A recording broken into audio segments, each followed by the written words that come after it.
Maybe I'll meet my best friend in the metaverse. Touchdown like an alien, trying to find a way I can stay in a new town. See a glass house with a stadium. Hi everyone, and welcome to our webinar series. My name is Oana Orlova. I'm host of our webinar series. And so before we start our webinar, I will just share my screen to remind you that you can always send your donations in Ethereum. They're highly welcome to do so. Just go to our profile on X, which is the Omakase show. And then there would be an option here to send donations. And so, today we have an amazing, extremely established artist that I've been actually spamming for, I think, like 3 months. And I'm so happy that Krista finally joined us. Thank you so much for being here. I know you have a lot of experience, a lot of accomplishments, and a lot to share. And so can we start just by you sharing how you got into the space and how you become an artist? Oh, yes. Hi, Elena. Thank you for having me. Yes, we're finally doing this. I just had a very, very busy schedule, as you know, end of the year. I always wanted to be an artist ever since I was a child. Ever since I was 6 years old, I know that the earliest memories I have of wanting to do something was to create art. And I was always drawing, always, very creative in doing things. Creatively, creating little plays with my sister, and I would always be drawing or painting. So really, for me, that was always my will, my wish. But I basically studied political science in university because I basically took advice from my mother. She thought, okay, well, let's have a more practical career, because being an artist is very, very risky, as we all know. So I did that, and I wanted to become a journalist because I can write. And so I studied political science at University of Toronto, and I think that was a very valuable education. Being educated in the humanities, I think is great for everyone, just to understand who we are, where we come from as a civilization, and that basically informs where we go next. And so after university, I lived in Korea for 5 years, and then I also lived in Japan for 3.5 years, and then Singapore following that for 5 years. So while living in Japan, that's where I had my artistic epiphany. Like, I really could not ignore the vocation of art, my true passion, because Japan is such a creative place. It's so inspiring. If anyone has been there, in Tokyo and Kyoto in particular is my favorite place. It was at the Roenji Temple Garden where I had my first Zen immersive experience, because it's an immersive experience, the Zen Japanese garden, masterfully created 500 years ago by Zen monks, that created a serene environment that informs your state of mind. And so I knew in that moment that I had to create and continue this tradition of creating Zen and sublime experiences. And I didn't understand how I was going to do it, but I knew that was my direction. And lo and behold, that is exactly what I'm doing now in the digital realm, in physical and in the metaverse. That is so true. That's why actually here I will share my screen to showcase your artwork called Continuum. And when I saw it, I was amazed. So basically, it is Times Square, fully covered, like screen by screen. And it creates kind of meditative experience, which is amazing because it is like a busy place. Like the environment is totally different. Can you tell us about the creative process for this artwork, and in general, how this Asian philosophy impacted your work ever since? Sure. Well, basically, the way that Continuum is created is I started to create these digital paintings of gradients, and I would create those digital paintings starting with the images of LED lights, actual images, not stock photos, but I would create my own photographs. And I took those photographs in Singapore because in my condo, in the landscaping, there are all these LED lights, and I thought, wow, it's really interesting. Why don't I try doing something with this? And so I took photographs late at night, like 10 o'clock p.m. after my children were sleeping, and that was like 2013. And I was enrolled in the Masters of Fine Art program at the time. And I didn't know how I was going to create digital artwork because I was painting, and I entered the master's program as a painter. But as I started to meditate and started to meditate on my practice, I thought, why am I painting? Because light is the new ink. So I got these images of LED lights, and I started to manipulate them using multiple software. And I go through a very sort of expressionist process almost, because I don't even know what I'm really doing. I do everything intuitively, and I don't take notes. Like, I basically just was playing around and experimenting, and then I started creating these beautiful these lightscapes, and they were very healing to me. I felt that the color was healing toward me. And I actually was going through a lot of mental health issues at the time. I was very depressed and very anxious, and I started to meditate and heal myself. And I was going through a very, very nasty divorce. My children were very young, so I thought that I really had to take on the responsibility of being, finding ways to heal myself. And art, meditation, and love for my children became the key to me unlocking not only healing, but really connecting to who I am, because I was in a very sort of narcissistic, abusive relationship where I didn't know who I was. And I was stripped down to believing that I was, worthless, or all of these ridiculous things, very sad things. But eventually it became healing, and I discovered my self-worth. I discovered my talents. I discovered my passions again, and connecting to that. And so becoming an artist, creating that work, especially each digital painting, was a discovery for me. And I knew I had something. I knew I had to keep continuing with this project. And so I began to create video installations of the artwork. And I also started to collaborate with Efren Moore, who's a wonderful artist based out of Berlin. And we started collaborating because he's an incredible digital video artist as well. Started to really experiment with the animation, because I wanted the animation to be zen. I wanted it to be calming. I wanted your mental state to be calmed through the artwork. And so that's how I created this digital Zen garden in Times Square. Thank you so much. Wow. Thank you for sharing your personal experience. And so, do you think there is a way for people to cure if they're not even a professional artist through art?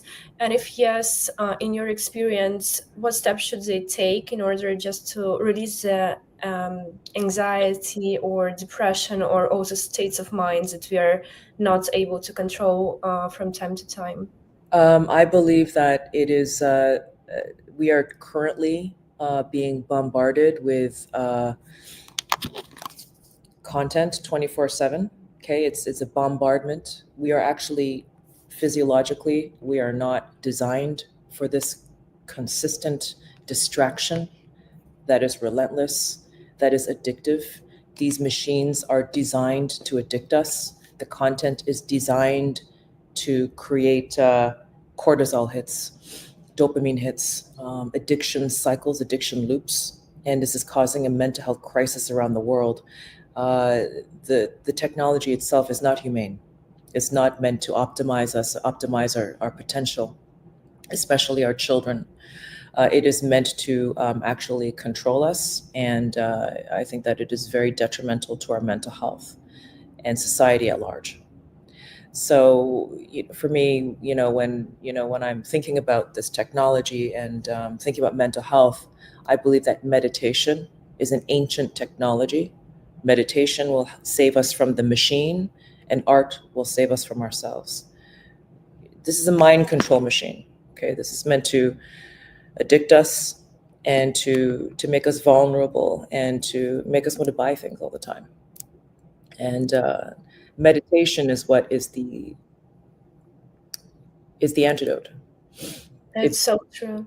It allows us to connect to ourselves. We lose ourselves in this digital information age, and that's the problem. A lot of children are losing themselves. They can't live without the phone. It's an absolute addiction. So what we need to do is absolve ourselves of that addiction, and how we do that is through meditation. And it also helps us connect to our humanity, and of course on a spiritual level to the unified energy field. Because our greatest strength as human beings is not only the fact that we are able to create, but it's because we are downloading information from the ether, that we are connected spiritually to something greater than ourselves. And in fact, this skill is something that AI could never replicate. AI can never create on the level that we do, and it doesn't have the spiritual gift and capacity of every human being. So meditation is what's going to strengthen that, and also help us stay humane, because in the age of technology, it's very easy to become a fascist state, hyper technocratic, lose our humanity, and create a dystopian future. We have to avoid that. And it's only through human creativity. Stop conforming, think for yourself, be free thinkers. And the greatest form of rebellion or self-expression of having your own voice is through the creative act. It is your own independent way of being, expression. Creativity is the key. And the world is becoming more and more centralized, controlled. That is the antidote.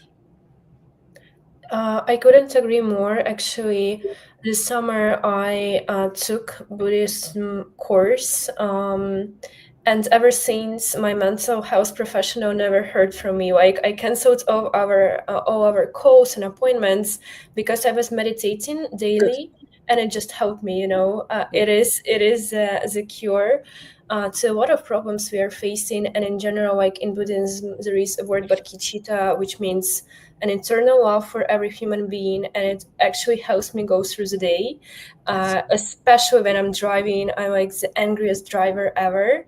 I tend to argue a lot with people, but this is what keeps me down. So thank you so much for touching this point, really close to me.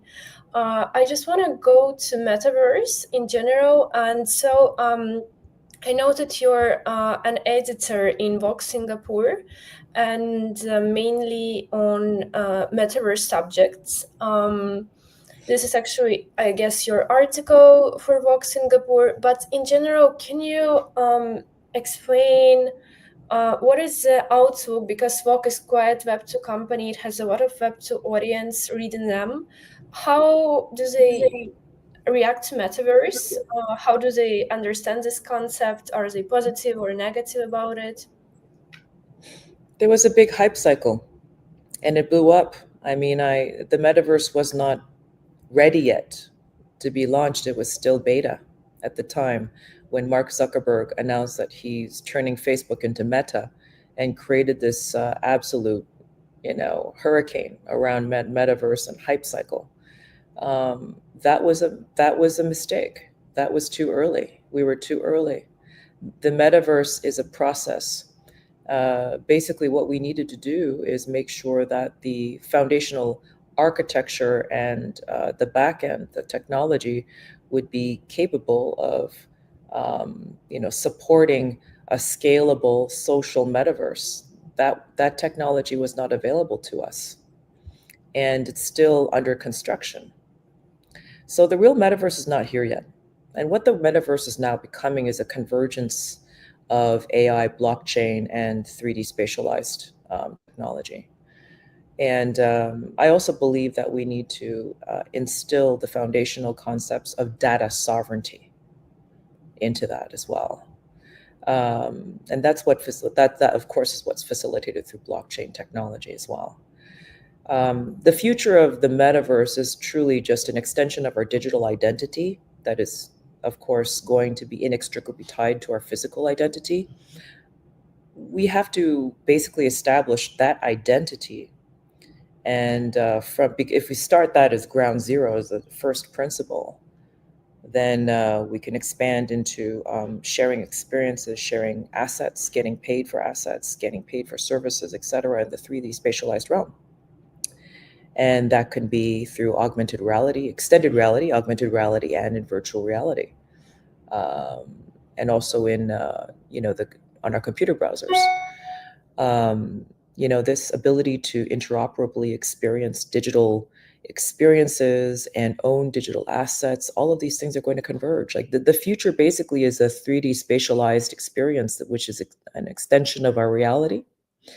And we're going to experience that in many realms: education, in shopping, shopping online, even our digital identity in terms of, our identification, passports, et cetera. Everything's going to be extended into blockchain, biometrics, and of course our avatars. How do we represent ourselves as a digital avatar, digital AI, digital twin? All of these concepts are, really coming together, but at the same time, the first principle should be data sovereignty. Because if we do not own our own data, then someone else has the power to control us, right? This is all about protecting our human rights.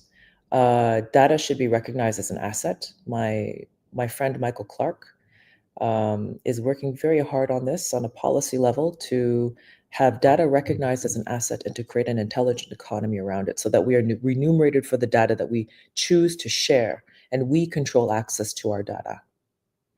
So that is the future. This is called a Web 4 movement, actually. And Web 3 was a great experiment, but Web 4 is the real internet with data sovereignty protocols, with AI, the convergence of AI, blockchain, and spatial reality experiences. This is what's truly going to be the real internet. And if we're talking about data, do you take any precautions to secure and feel secured in this space that you feel like sharing that could be like a tip for everyone who is just joining this space? The data privacy protocols basically are being built right now. I think right now we are still currently in a Web 2 framework where our data is being collected, where it's surveillance capitalism, basically. For now, it's just for now. Because very soon we're going to see projects that are going to allow us to store and custody our own data on chain and to access that data with our biometrics, such as our heartbeat. My dear friend Atalis Kratuni is the CEO of Tenbeo. She has a wonderful AI proof ID technology that creates a heart signature from your ECG. And I actually did a wonderful art installation with her called Heart Space, and we're touring that around the world in 2025. We've already done 3 countries this year. And it's all coming. It's starting in Dubai. Dubai is announced that they are going to recognize data as an asset, and they're really spearheading this movement. But I believe that many countries are going to follow suit because nobody wants a centralized, data supremism, in the hands of a few companies. That is not the world that we want to live in, right? Sorry, my cats are jumping around. They're shaking my table. Oh, no worries. I constantly mute myself because my dog is barking all the time, so it's so funny. Yeah. So my tip is to research Web 4. Keep an eye on the developments of Web 4. I'm part of that movement as well. So there will be things coming out soon. Thank you so much. And so, as we've been talking about metaverse, jumping to Mars House, which is actually was a major sale on Super Rare. Extremely accomplished artwork. I think really prominent. So yeah, can you tell us a little bit about it? I'm also really curious about color combinations. I feel like I love how you pick colors for every of your artwork. So yeah, can you just guide us through this? Thank you. I find that For Mars House is a very interesting project, and it's evolving. We're going to have some more evolutions of this project going forward, which I will announce soon. But basically, it is the first metaverse house that was sold as an NFT in history, and it's the relevant artwork in terms of the integration or the intersection of art and architecture and blockchain, real estate. It basically represents how we are going to purchase real estate assets in the future. Real digital physical assets on chain. The ownership data, etc., using an NFT. It is basically the first representation of that concept. Can you own a valuable digital asset on chain? This was the hypothesis. And of course, that extended into digital architecture and digital physical architecture, metaverse itself as a construct. I mean, so many questions were raised from the sale of the Mars house, and it wasn't soon after that when Facebook became Meta. So it's one of those, one of those moments in history that that are notable. And when I created the Mars house, it was, as you know, Continuum is an earlier stage of my evolution, right? And so Mars house is sort of comes after Continuum. And it was during the height of the COVID crisis. We were all under lockdown, and I was thinking to myself that I want to create my own virtual house. I felt like I wanted to take on this project, create a dream house, right? And I want to visit it in VR. So in the metaverse, and at the time I didn't call it the metaverse. I just said I want to create a virtual house. So I hired a 3D rendering architect who basically was learning Unreal Engine in architecture school. Did you know that game engines are now being taught in architecture school? That's a whole new innovation. And the highlight of that is that you can visit this, these realms in VR. And I thought, wow, brilliant, let's do it. So I designed the house, integrated my Continuum artwork right inside the screens of the ceiling and the floor, because I believe that would, greater digitization, it's inevitable that we are going to be living with screen substrates in our architecture. So I wanted to, create an artwork, an architectural piece that was truly almost like a light sculpture with my art, and just a new idea. Why not? Let's go crazy, because we're not bound by the laws of physics. So I thought, I'm going to create a house of Zen using Continuum. My gradient artworks as playing as an immersive experience of Zen in the metaverse. And so that's how the Mars house came to be. And it's exciting, because I also would love to build the physical Mars house. I want to visit it. Like, I'm so into this space. It reminded me as a child, I was watching all these Barbie cartoons, and there were like fairy tales, fairy houses, and I was so into it. I really wanted to be there. And so when I saw this artwork, I was like, oh, wow, I wish I could like actually sit on this chair or be on this bed. Amazing. I love it. Yeah. Thank you. And so I want to jump to a really major news, is that you are the first female, or in general, the first artist to be presented by permanent collection of LACMA Museum. And from female perspective, what would be your tips for emerging women artists? How can they break through this quiet male-dominated space? The world is changing. The world is changing. I think that demographically, women this new generation is going to also have, on par the same level of wealth and investment capabilities as males. I think it's just time and generational, and I'm talking about the U.S., right? I also think that, as a female artist, you do have to work hard. You have to work, very, very hard. I mean, it's being an artist is not an easy career. You have to be so driven by your passion and your vision that nothing else matters. You're just going to do it whether you make money or not. Like, it's just a calling. You have to create art. So I believe that women should definitely have another career, a way to support yourself financially whilst you're creating art, and build your portfolio, keep creating. Meditation is incredible. Transcendental meditation is an incredible, superpower meditation that allows you to tap into your creative gifts in a very profound way, really up leveling you.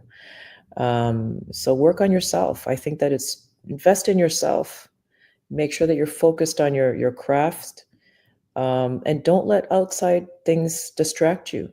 Don't get, just as long as you are, um, slow and steady, because the fastest way to get anywhere is slowly. You can't, you can't skip, you can't hack, becoming an artist. There's no such thing. You have to put in the time, and you have to get out there, show your work. There's no shortcuts. Thank you. Thank you. And so the final question is, I just went through your Twitter, and I see you have a lot of upcoming things in the next year, such as Art Singapore, with TAIEX, actually amazing platform, Yes. and also Heart Space. So yeah, the question is, can you just tell us what we can look out for? What are you working on right now? What is the upcoming things that you're creating at the moment? I'm very, very happy to work with TAIEX and collaborate with them. They're a new platform, but they certainly have, the passion, and they have the right mindset in working with artists and promoting artists around the world at art fairs, and they're very supportive, which is what I really appreciate. The owner of the company is Ina Bazanova. She used to own the art newspaper. And Stephanie de Regal is head of director of business development. Francesco Macchiaro, he's also working with Stephanie. It's a good team, and they've got a lot of good energy. It's all about the energy for me, the people, and they're good people. I like to work with them. We are planning to be in Art Singapore, and we'll be in Hong Kong as well during Basel. Like, they're doing all of the major trade, the fairs for art, and also they'll be opening physical locations as well in London and in Monaco. So they're exciting plans for them in store for 2025. I'm also planning on doing a tour of Heart Space. Heart Space is a pretty breakthrough project, because you're using, as again I mentioned my friend Atalis Kratuni. What we do is we gather the ECG data through the sensors of all of the viewers of the artwork, and from their ECG you create a heart signature that translates into a unique waveform and color that represents your current state, your emotional state. And what I wanted to create on the screen is a social tapestry, a living tapestry of heartbeats that creates a sense of oneness and human connection. Because in our world right now, what we're experiencing with surveillance capitalism is that we are actually being torn apart. The algorithms are creating discord and distrust, and heightening our fear and distrust of one another, when really our natural human condition is to want to trust one another and collaborate and love one another. And so what I want to do is I want to use AI in a positive way to strengthen our human condition of collaboration, and co-creation. And so that's something that we're expressing with the artwork, and it's very universal. We've already showed it in 3 countries. It started in Art Dubai, commissioned by Julia Spare last April, and then we moved on to China with the World Economic Forum in Dalian, and I had the honor of showing in Riyadh, Saudi Arabia, for 3 weeks during the Noor Riyadh Art Festival, which is an incredible world-class light art festival with 60 artists doing huge art installations. It was really incredible, really big honor. We are going to continue with more global locations to exhibit Heart Space and to have as many people as possible participate in the philosophical context of what it is, and just to understand that AI is not our enemy. There's nothing to fear. It's the intention of the technology, and everyone has to understand that we are now at a critical point in history where we are creating the future. Science fiction is becoming reality. We cannot repeat the same ideas of the past. They no longer apply. So what we need to do is we need to all collectively create positive ways of engaging and creating beauty with the technology so that we actually elevate humanity, right? And we can't always be about the bottom line and about becoming a parasitic company that just wants to extract from us. Let's create companies that actually, does good in the world. And that's something that I'm passionate about advocating. Thank you so much for sharing.